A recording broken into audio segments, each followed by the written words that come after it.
আওয়ামী লীগ কতটা ভয়ঙ্কর হইতে পারে এটা আমি দেখছি। এবার আওয়ামী লীগ যেদিন ফিরবে, মবের গোষ্ঠী এরা কোথায় যে পালায় যাবে, মানে যাবে কোথায়, এটা আমার দুঃখ। এটা বলতে গেলে আমার খারাপ লাগে, যাবে কই। আমি আওয়ামী লীগ বসে, আওয়ামী লীগ ফিরবে এবং এই এই যে রাজাকার এবং তাদের দোসররা যা কিছু দেখাইছে, এটার পাল্টা প্রতিক্রিয়া কি হবে আমি এটা ভাবতেও চাই না। তারা এন্টারটেইন করছে না ইউনুসকে, কারণ কি তাদের বড় কোনো গোল আছে। আওয়ামী লীগ খুবই স্মার্ট একটা মুভ নিছে, মানে ইউনুস অবৈধ, তার সকল সিদ্ধান্ত অবৈধ, উই ডোন্ট কেয়ার। এবং আওয়ামী লীগ যখন নামবে, আমার মনে হয় না যে ওইরকম ছেলে খেলা করে নামবে। এই যে শেখ হাসিনার ব্যাপারে যে এইভাবে গুজব ছড়ানো হয়, কোনো একটা তত্ত্ব তৈরি করা হয়, এটা ফেব্রিকেটেড কিন্তু তৈরি করা হয় এবং মানুষ সেটা বিশ্বাস করে। আমি বিভ্রান্ত হয়েছিলাম, এই জন্য দুঃখিত। শেখ হাসিনা ওই রাজাকার উই দে, আমি ভাবছি উনি প্রধানমন্ত্রী, উনি কেন উই দে করছে, আমি তুমি আমরা এরকম কেন করছে। ওনার কাছে রাজাকারের বাচ্চাও তো যা মুক্তিযোদ্ধার সন্তানতা, কিন্তু এখন বুঝতে পারতেছি আসলে এটা রাজাকারদেরই চক্রান্ত ছিল। এবং উনি আমার আরেকটা ফান্ডামেন্টাল জায়গায় ছিল যে উনি এই খুনগুলো করছেন। তো ওনার এই ভয়েস ক্লিপে সেটা স্পষ্ট, যারা দেখছেন তাদের কাছে স্পষ্ট। যদি স্পষ্ট এরপরে স্পষ্ট না হয়, আমার আর কিছু বলার নাই। আমি মুক্তিযোদ্ধা হিসেবে ওনাকে মানে সম্মান করি, শ্রদ্ধা আমার ওনার প্রতি আছে। কিন্তু আমার মনে আছে তিনি মঞ্চ ৭১-এর নামে যে ডেকেছিলেন কয়েকজনকে, তার মধ্যে সেখানে লতিফ সিদ্দিকী গিয়ে উনি ক্ষতিগ্রস্ত হয়েছিলেন, জেলে ছিলেন, মুক্তি পেয়েছেন। এবং সেখানে পান্না সাংবাদিক, আমাদের প্রিয় ভাই, তিনি আমি মনে করি কি আপা, আমি যা বলবো আমি তা করব। আমি যদি অ্যাক্টিভিস্ট হই, আমি যা বলবো তা করব। এর জন্য আমার মৃত্যু হইলে আমি এখান থেকে ফিরবো না। এবং দর্শকরা হয়তো জানেন যে অনেক কিছুই, অনেক অতীতের, কিন্তু যেটাই পান্না একজন উকিল, আইনজীবী, সিনিয়র আইনজীবী, তিনি ওখানে একটা সভা ডেকেছেন এবং তার সাথে ডক্টর কামাল হোসেন, তারা দুইজনেই গেলেন না। আমি এত বড় স্টুপিড হইতে চাই না, আমি এত বড় বেকুব, আমি এমনি বেকুব, কিন্তু এত বড় বেকুব হইতে চাই না যে আমি এটা বিশ্বাস করবো ওনাকে যে উনি সশরীরে এখানে যান নাই কেন। উনি যে অ্যারেস্ট হইতেন, আমি ওনাকে স্যালিউট দিতাম, এখন পর্যন্ত আমি ওনাকে ডিফেন্ড করতাম।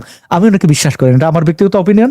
উনি নিয়োগ পাইলেন মানে ইউনুসের আমলে, এটা হইতে পারে? মানে আপনি বিলিভ করেন ইউনুস, মানে এই লোকটারে আমি শেখ হাসিনা যখন চুবাইতে চাইছিলাম, খারাপ লাগছিল যে আমার তো মনে হয় ওরে আমি পারলে চুবাই, তো ওই লোক কারোর নিয়োগ দিছে, মানে ওর ইশারা ছাড়া এখানে বাংলাদেশে কিছুই হয় না। মানে কত বড় ছ্যাচর হইলে পরে নিজের, আপা আমি ওখানে থাকলে আমি নিজের জন্য কিছু করতাম না, মানে এত বড় ছ্যাচর আমি হইতে পারবো না। আমি হয়তো 10টা বিয়ে করতাম, মানে মানে অন্য জিনিস যেটার সাথে রাষ্ট্র জড়িত না, ব্যক্তিগত। তো সে করছে কি, তার কর্ম করছে, ইউনিভার্সিটি নিছে, অনেক কিছু নিছে। এই ছ্যাচরা লোক কারোর নিয়োগ দেবে এবং কোনো প্রকার ইনফ্লুয়েন্স ছাড়া, আমি এটা বিলিভ করতে বলবেন না, আমি এটা বিলিভ করবো না। শাহরিয়ার কবির প্রথম কোরবানি হয়েছেন এদের কাছ থেকে। শাহরিয়ার কবির কি ছিলেন, তিনি বয়সের ভারে নুয়ে পড়েছিলেন। তাকে যে ইউনুস সরকার, আসিফ নজরুল বা এই গ্যাং যাকে থ্রেট মনে করে, একজন শাহরিয়ার কবিরের মতো মানুষকে, একজন নিরীহ মানুষ, সেই লোক যেটাই খান্নাকে ওনাকে আইনজীবী হিসেবে শেখ হাসিনা নিয়োগ করবেন।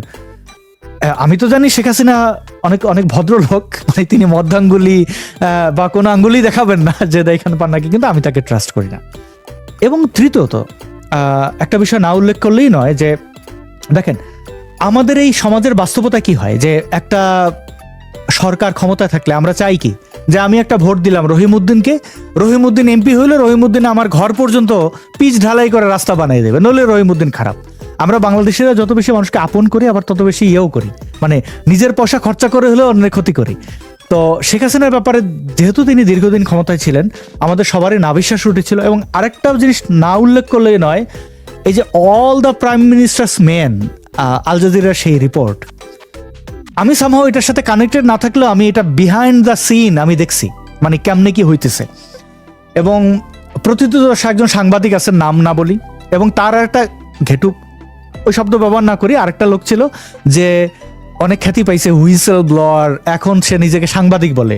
হ্যাঁ, সে ছিল আসলে দালাল, স্পাই, পুলিশের ভাষায় যেটা বলে ফর্মা, মানে ইনফরমেশন যে দেয়, মানে এটা বাংলাদেশের ভাষায় পুলিশে বলে ফর্মা, মানে ইনফরমেশন দেয়। এ ছিল জেনারেল আজিজের সাথে তার ওই যে ইসরায়েলের কাছ থেকে উইপেন কেনা, উইপেন মিনস হচ্ছে ডিজিটাল উইপেন, এই যে ধরেন সার্ভিলেন্স টুল, এগুলো সব দেশেই আছে। তো সেই ঘটনার সাথে কে কিভাবে করতেছে, ফাংশন করতেছে, এটা আমি জানতাম। কারণ সাইমনটেনিয়াসলি ওই সময় আমিও কোন একটা জায়গা থেকে, মানে এই যে আপনার এই ফোন কলে আছে হাসান মাহমুদ, তার কাছ থেকে মারাত্মকভাবে আমি ক্ষতিগ্রস্ত হয়েছিলাম। তো বন্ধুর বন্ধু, শত্রু শত্রু শত্রু বন্ধু, এরকম যেটা হয়, ওই সাংবাদিকের সাথে আমার খুব ভালো একটা সম্পর্ক ছিল। তারপরে আমি যখন দেখলাম যে আচ্ছা উনি এইটা all the prime minister's men আপলোডের পরে ওই ছেলেটার, ওই যে ইনফর্মার, ওর আচরণ দেখে আমি অবাক হয়েছি এবং তাকে আমি কোয়েশ্চেন করছি যে আপনি কি বেশিরভাগ সময় ড্রাঙ্ক থাকেন, মানে এগুলো কেন করেন? সে আমার ব্লক টলক করে গালাগালি করছে। তারপরে মেইন যে লোকটা, আপনি জানবেন আমি নাম নিচ্ছি না সঙ্গত কারণে, কারণ আমি তার কাছে অনেক কিছুতে কৃতজ্ঞ। তো সেই ব্যক্তি যখন আয়না ঘর নিয়ে নাটকটা সাজাইলেন, আমি তারে ব্যক্তিগতভাবে বলছি যে আপনি সঠিক লোক না, আমি আপনার প্রতি যা মুগ্ধ ছিলাম এটা আসলে ঠিক করেন আপনি। আমি নিজে 3 দিন ঘুমছিলাম, মাত্র 3 দিন, আমার কোনো অপমান করা হয় নাই, গায়ে হাত তোলা হয় নাই। তাও গুম জিনিসটা কি আমি জানি, কোথায় কোথায় নেয়, কেমনে নেয় আমি জানি।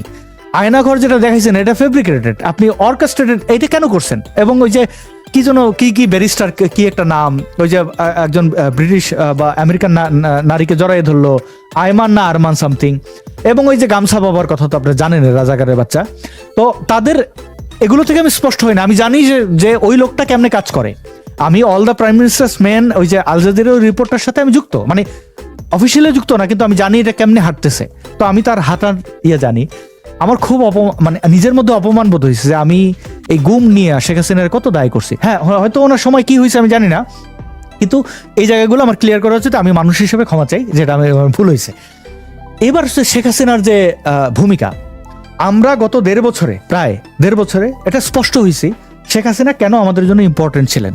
আমি আওয়ামী লীগ করি না, আপনি জানেন আপা, ব্যক্তিগতভাবে তো আওয়ামী লীগ কোনোদিন করবো না, কোনোদিন রাজনীতিতে যাব না, কিন্তু আমি জানি শেখ হাসিনা আমাদের মতো বদমাইশদের কেমনে সামলাইছেন।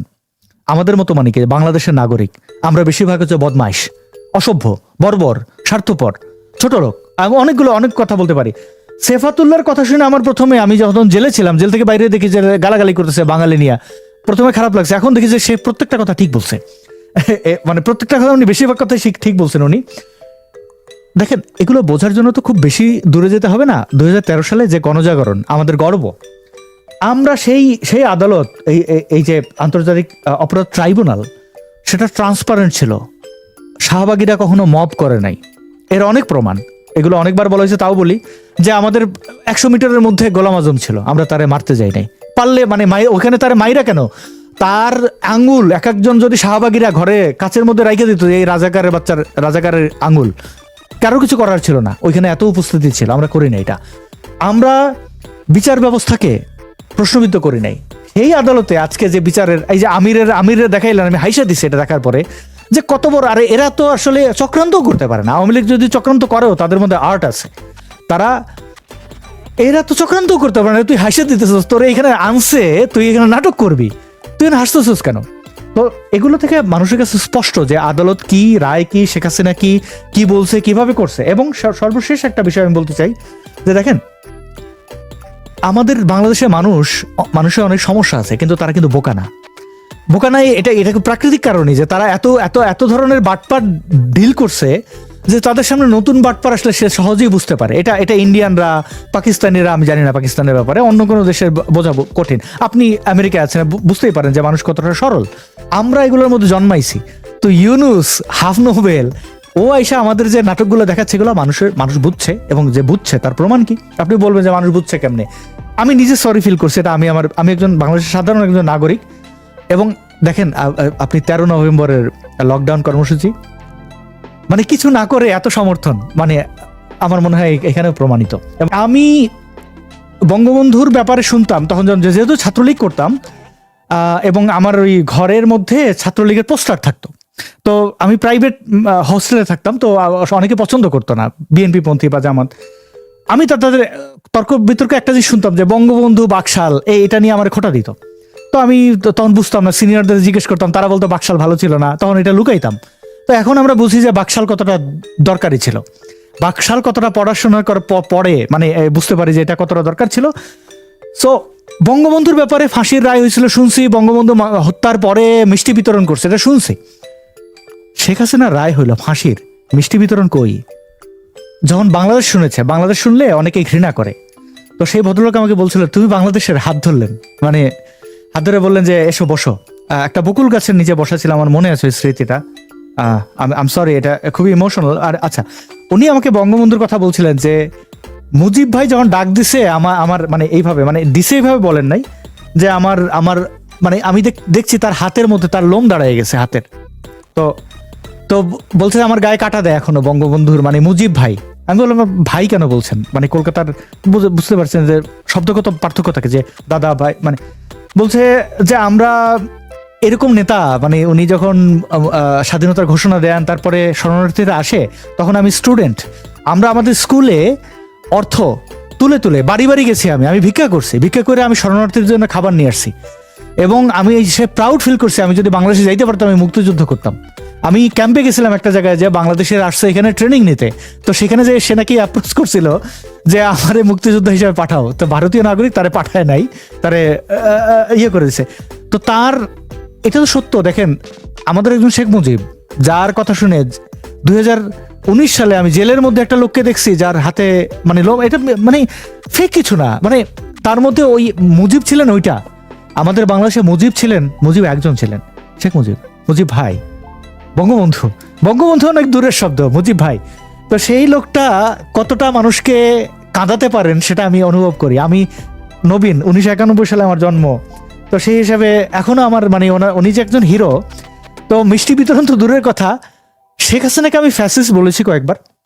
শেখ হাসিনা পতনের পরে আমি উল্লাস করিনি, আমি লালবদর ছিলাম না কোনো কালেই, মানে লালবদর যেটা বোঝায় আর কি। আমার মনে হয় শেখ হাসিনার আশেপাশে এমন অথর্ব স্টুপিড লোকজন ছিল যে কারণে উনি বিভ্রান্ত হয়েছেন। এবং আমার ওনার প্রতি আগেও যেদিন ওনার অন্তর্বাস, ওনার না হোক ওনার বাড়ির অন্তর্বাস উল্লাস করতেছিল, তখন আমি ওনার মধ্যে আমার মাতৃসুলভ ইয়ে পাইছি, যে আমার কাছে মনে হয়েছে উনি আমার মা। একজন নারীর এইভাবে, আমরা বাংলাদেশের এতটা অসভ্য যে একজন নারীর প্রাইভেট গার্মেন্ট এইভাবে নিয়ে উল্লাস করতে পারে। বিরোধী জনতা বা রাজাকার, আলবদর, আল শামস, এদের আচরণ কিন্তু সেম, একই। কোনোদিন কোনো রাজাকারের বাচ্চা বলছে আমি রাজাকারের বাচ্চা? গণজাগরণ মঞ্চে আমরা দেখছি কিছু কিছু রাজাকারের সন্তান তাদের বাচ্চা বললেন, তারা বলছিল যে আমাদের বাপদাদা রাজাকার ছিল, সরি, আমরা দুঃখিত। আমরা তাদের ওয়েলকাম করছিলাম, কারণ আমরা মুক্তিযুদ্ধ, এটাই মুক্তিযুদ্ধ মানুষকে ধারণ করে, এই দেশটাকে ভালোবেসে মানুষ রক্ত দিয়েছে। তো এইখানে রাজাকারের বাচ্চারা বা তাদের আশেপাশে কেউ কোনোদিন স্বীকার করবে এই যে মব, এই যে ধরেন এই যে তৌহিদি জনতা, তারা বলবে আমরা তো, তারা অন্য ব্যানারে আসবে, তারা সারা জীবন অন্য ব্যানারে আসছে।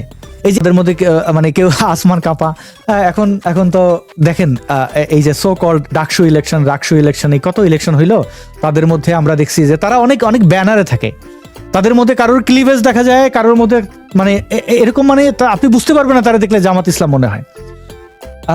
এবং আমাকে একজন ব্যক্তিগতভাবে, আমি এটা নাম না বলছি, একজন ডক্টর, উনি একজন নারী, তিনি বলছিলেন তিনি জামাত ইসলামের নমিনেশন নেবেন, অথচ তিনি জামাত ইসলামের ঘোর বিরোধী। কেন?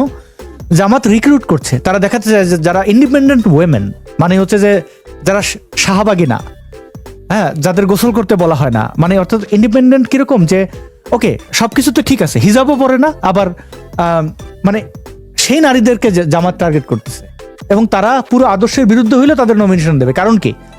যে তারা দেখাইতে চায় যে আমরা নারী বান্ধব। যখন কেউ খুন করে, অপরাধ করে, তার মধ্যে অপরাধ প্রবণতা থাকে, সে কখনো তার নিজের চরিত্রে আসে না, সে বিভিন্ন চরিত্রে আসে। তো আমার মনে হয় যে জামাত বলেন, এই জামাত তো ঐতিহাসিকভাবেই তারা, এই যে দেখেন, এই যে সাদিক কায়ুম টায়ুম, এই যে সার্জিস, এই যে হাসনাত, এরা এখন পর্যন্ত বলতে পারে না আমি আওয়ামী লীগ করছি। আরে বেটা, ছাত্রলীগ করছিস তুই, গর্ব করে করলো, আমি করছি। তো তুই বলতে পারছ না কারণ তোর ঝামেলা আছে, তুই তো ছিলি অন্য ধান্দায়। তো ধান্দায় যারা থাকে, অন্য রূপে থাকে, তারা কখনো বলতে পারে না। তো স্বাভাবিক তৌহিদি জনতা ওইভাবে আসবে। আমাকে ভারতের মেইন স্ট্রিম কয়েকটা সংবাদ মাধ্যমের, আমার কিছু ফ্রেন্ড আছে, আমার নিজের কারণেই তাদের সাথে পরিচয় হয়েছে আমি এক্সিটের ব্যাপারে। তো তাদের সাথে আমার 5ই আগস্ট পরবর্তী অনেক কথা হয়েছে। তাদের সবার একই মন্তব্য যে শেখ হাসিনাকে ভারত বিশ্বাস করেছিল, শেখ হাসিনা বিশ্বাসের মর্যাদাও রেখেছেন, ভারতের কোনো সহিংসতা উনি রক্ষা করেছেন, মানে থামাইছেন। এই যে উলফা টুলফাকে অস্ত্র দেওয়া, তারেক জিয়া যেটা করছে। কিন্তু ওয়াকারের ব্যাপারে নাকি ইয়ে দিয়েছিল, মানে আমাকে একটা এভিডেন্স পাঠাইছে আর কি, ওই বেশ কয়েক পৃষ্ঠার। তো বলছে এইটা জানানোর পরে শেখ হাসিনা আমলে নেয় নাই। অথচ মানে ওই সাংবাদিকরা বলতেছেন যে আমরা ভাবতেছিলাম, অনেকেই বলছেন এই কথাটা, যে আমরা ভাবছিলাম could be might be wrong, এইটাই। তো কিন্তু দেখলাম তো এটা সত্য, শেখ হাসিনা ইগনোর করছেন। শেখ হাসিনা জাস্ট এই যে হেফাজতের সাথে পীড়িত করা, দেওবন্দ কেন্দ্রিক সম্পর্ক গড়া, এগুলোতে আসলে ভারতের ইয়ে ছিল না। আর আমি বিশ্বাস করি না যে ভারত যদি আমার কোনো উপকার করে নাই, এখন অলরেডি আমার একজন কো অ্যাক্টিভিস্ট মাসুদ ভাই জেলে আছেন ভারতের, তো আমি সেই বিদ্বেষ নিয়ে না বলি, মানে এমনিতেই ভারতের প্রতি আমার বিদ্বেষ নেই। ভারত আমাদের দেশ কখনো দখল করতে চায় না, এটা আমার মনে হয়, এবং ভারত চায় না আনস্টেবল হোক বাংলাদেশ, কারণ তাতে তাদের ক্ষতি হবে। এবং বাংলাদেশের মানুষরা আমরা কত বড় বেকুব যে আমার চতুর্দিকে ভারত, আমি তার সাথে পাঙ্গা নড়তেছি যেখানে আমি পারবো না, হামাসের মতো করতেছি, এবং এটা আমাদের ক্ষতি হবে বই কি উপকার হবে না। শেখ হাসিনার পলিটিক্যাল এই ইয়েটা আমি বঙ্গবন্ধুর ছাপ ওনার মধ্যে পাই। বঙ্গবন্ধু নিয়ে বিতর্ক আছে, গ্রেট ক্যালকাটা কিলিং এ ওনার ভূমিকা কি এটা ভারতীয়রা বলেন, আমারও এগুলো, কিন্তু বঙ্গবন্ধু সমৃদ্ধ হয়েছেন, বঙ্গবন্ধু মানুষের মধ্যে থেকে সমৃদ্ধ হয়েছেন, বঙ্গবন্ধু জেল খেটে সমৃদ্ধ হয়েছেন। শেখ হাসিনা এক প্রকার জেলে ছিলেন, তিনি তো বহু বছর নির্বাসনে ছিলেন দিল্লিতেই। তো তিনি সমৃদ্ধ হয়ে বাংলাদেশের রাজনীতিকে যেভাবে আমাদের গণমানুষের ভাগ্য পরিবর্তন করছেন, সেই হিসেবে আমি তাকে স্যালিউট দিই। কিন্তু তার এই যে ইসলামিস্ট যারা তাকে সারা জীবন নাস্তিক মনে করে, যারা তাকে ঘৃণা করে, হিন্দু মনে করে, ভারতের দালাল মনে করে, তাদের মন জয় করা, কারোর মন জয় করা উচিত না যে আপনার মন জয় করার এটা বুঝবে না। বঙ্গবন্ধুর হাতে আওয়ামী লীগ, মানে মুসলিম লীগের পরে আওয়ামী লীগ, আমি বলবো বঙ্গবন্ধুরই ইয়া।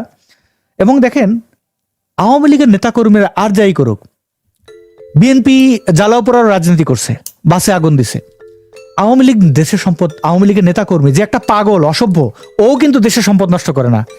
শেখ হাসিনা অর্জন করছেন, গড়ছেন, তো এই হাইকমান্ডে এটা নিয়ন্ত্রণ, তুমি যদি এইরকম একইভাবে দেখেন বাংলাদেশের মানুষের মধ্যে অনেক অভদ্র লোক আছে, তাদেরকে যদি এইটা দিয়ে নিয়ন্ত্রণ করতে পারেন যে তোমরা ভাঙাভাঙি করবো না, আমরা গড়বো দেশটা, যদি উনি বলেন ওনার বাপের দেশ, আমি স্ট্রংলি ওনার সমর্থন করি, ওনার বাপের দেশ,